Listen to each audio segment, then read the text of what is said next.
Bonjour, donc je suis Xavier Datin, je suis le PDG de la société I2S. Charlotte Talegani, j'ai en charge la RSE au sein de l'entreprise Rani. Caroline André, je suis présidente directeur générale de la société SNS Industrie. Le succès d'une démarche RSE, pour moi, repose d'abord sur la conviction du patron. Ensuite, il faut arriver à fédérer. Donc, il y a le comité de direction, mais là encore, les sensibilités sont différentes. Donc, le système de gouvernance qu'on a trouvé en interne, c'est un comité RSE qui fonctionne un peu en miroir du comité de direction, sous la forme du volontariat. Et de la même façon que dans l'entreprise, au comité de direction, on a des responsabilités fonctionnelles classiques, finance, industrie, logistique. Dans le comité RSE, on a des responsabilités par dimension de la démarche RSE. Donc moi, par exemple, je suis responsable de la dimension gouvernance et stratégie. Il était pour nous important de travailler sur le dialogue et c'est pour ça que notre service RSE s'appelle Dialogue et Développement Durable. L'idée, c'était d'envoyer un signal à toutes nos parties prenantes pour leur expliquer que chez Rani, on est complètement ouvert à ces approches de dialogue, de co-construction, de partenariat. Donc les premières rencontres de l'éclairage raisonné en 2022, c'était un pari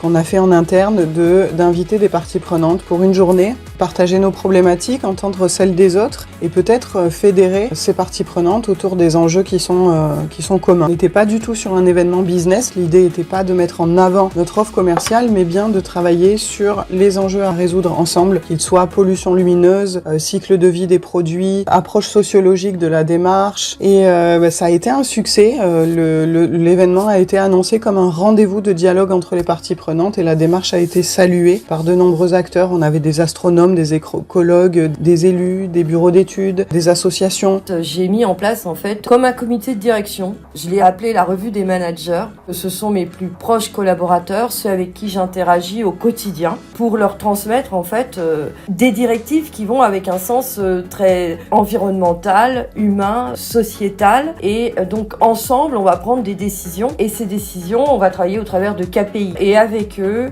au quotidien on va réfléchir à comment mettre en œuvre toute notre responsabilité sociétale et environnementale. Je pense que la démarche a vraiment contribué au rebond de l'entreprise et notamment sur cette dimension de stratégie. Tout le monde est satisfait du projet d'entreprise chez I2S. On est à 98% d'achats en Europe.